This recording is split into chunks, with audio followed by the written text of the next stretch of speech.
ولی کا مقام کو اگر دیکھنا چاہتے ہیں تو اگر دیکھیں گے تو سب سے پہلے ان کی زندگی میں پہلے نماز ہوگی، پھر جا کے کوئی چیز ہوگی۔ حضرت قطب الدین بختیاری کاکی رحمۃ اللہ علیہ جو ہے، ان کا جب وفات ہو گیا تو وفات سے پہلے، مرنے سے پہلے جو انہوں نے وصیت نامہ لکھا تھا، اور وصیت میں 4 چیزیں لکھ رکھی تھی۔ کتنی چیزیں؟ 4 چیزیں لکھ رکھی تھی۔ پہلی چیز وصیت میں جو لکھی تھی انہوں نے کہ میری نماز جنازہ وہی شخص پڑھائے جس سے کبھی تکبیر اولیٰ فوت نہ ہوئی۔ تکبیر اولیٰ جانتے ہیں؟ جب امام اللہ اکبر کہے تو مقتدی بھی اللہ اکبر کہہ کر نیت باندھ لے، اس کو کہتے ہیں تکبیر اولیٰ۔ تو خواجہ قطب الدین بختیاری کاکی رحمۃ اللہ علیہ جو ہے، یہ اپنے وصیت نامے میں لکھتے ہیں کہ میری نماز جنازہ وہی شخص پڑھائے گا جس کی تکبیر اولیٰ کبھی فوت نہ ہوئی، وہی شخص میری نماز جنازہ پڑھائے گا۔ اور دوسری وصیت کیا کہ انہوں نے وصیت نامہ میں لکھی کہ میرے نماز جنازہ وہی شخص پڑھائے گا جس کی کبھی تہجد کی نماز فوت نہ ہوئی، کیونکہ یہ بزرگ تھے، انہوں نے شرط لگائی کہ میری نماز جنازہ وہی شخص پڑھا سکتا ہے جس کی تہجد کی نماز کبھی فوت نہ ہوئی۔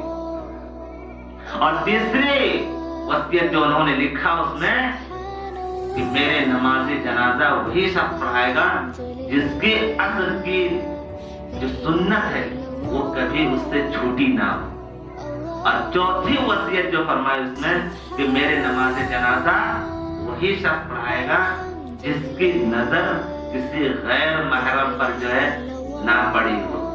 میرے بھائی اور بزرگوں، آپ 4 وصیت ہیں۔ اس وصیت میں جو ہے خواجہ قطب الدین بختیار کاکی رحمۃ اللہ علیہ خود جو ہے وصیت میں لکھ کر جاتے ہیں، کیونکہ ان کے وفات، ان کا انتقال ہو جاتا ہے۔ اور جب ان کی نماز جنازہ تیار ہو گئی، لوگ سارے جڑ گئے، سارے لوگ آ گئے، اور آنے کے بعد جو ہے کیونکہ حافظ قرآن بھی تھے، نمازی بھی تھے، مفتیان کرام بھی تھے، علماء کرام بھی تھے، اور بڑے بڑے محدثان کرام بھی تھے، بڑے بڑے محدث بھی تھے۔ میرے بھائی اور بزرگوں، جب جنازہ تیار ہو گیا، ان کی جنازہ آگے رکھ دیا گیا اور سارے لوگ سب بندی کر لیے، تو پھر وصیت نامہ کو کھولا گیا، اور یہی 4 وصیتیں۔ ان کے مرید نے کہا کہ میرے بزرگ، میرے پیر نے یہ وصیت کی ہے کہ میری نماز جنازہ وہی شخص پڑھائے جس کی کبھی تکبیر اولیٰ فوت نہ ہوئی ہو، میری نماز جنازہ وہی شخص پڑھائے جس کی کبھی تہجد کی نماز فوت نہ ہوئی ہو، میری نماز جنازہ وہی شخص پڑھائے جس کی کبھی عصر کی سنت چھوٹی نہ ہو، میری نماز جنازہ وہی شخص پڑھائے جس کی نظر کسی غیر محرم پر پڑی نہ ہو، وہی شخص نماز جنازہ پڑھا سکتا ہے۔ سارے لوگ ہکا بکا رہ جاتے ہیں۔ آخر قطب الدین بختیار کاکی رحمۃ اللہ علیہ نے ایسی شرط کیوں لگا دی؟ آج ہم خود اپنی زندگی میں دیکھیں میرے بھائی اور بزرگوں، اگر آج جو ہے نماز تو ہم پڑھ رہے ہیں، اگر آج ہم خود نماز پڑھ رہے ہیں، تکبیر اولیٰ کے ساتھ نماز پڑھ رہے ہیں، تو ہم تہجد کی نماز نہیں پڑھ پاتے ہیں۔ اگر تہجد کی نماز پڑھ رہے ہیں تو عصر کی جو 4 رکعت سنت ہے وہ ہم سے چھوٹ جاتی ہے۔ اگر عصر کی سنت کو ہم پڑھ رہے ہیں تو ہماری نظر غیر محرم پر پڑ رہی ہے۔ چاروں شرطیں ایک انسان کے اندر ہونا بہت مشکل ہے، لیکن یہ چاروں صفت جو ہے، یہ چاروں چیزیں آخر تو وہ شرط لگا کر گئے تھے، وصیت نامہ میں لکھ کے گئے تھے، آخر کوئی بات تو ہوگی۔ ذہن میں دماغ میں یہ بات آتی ہے کہ آخر کیوں لگائے؟ تو فرشتہ تو نہیں پڑھائیں گے آ کر کہ جبرائیل امین آئیں گے وہاں سے اور وہ نماز جنازہ پڑھائیں گے؟ آخر تو انسان ہی تو نماز پڑھائے گا، کوئی ایمان والا ہی نماز تو پڑھا سکتا ہے۔ سارے لوگ ہکا بکا رہ جاتے ہیں، آخر پڑھائے کو ایک دوسرے کو دیکھنے لگتے ہیں کہ وہ بڑھے، وہ دیکھتے ہو دوسرے کو وہ بڑھے، آخر پڑھائے کو؟ میرے بھائی اور بزرگوں، ہمیں سوچنا چاہیے کہ وہ شخص کون نماز جنازہ پڑھائے، کس نے نماز جنازہ پڑھائے۔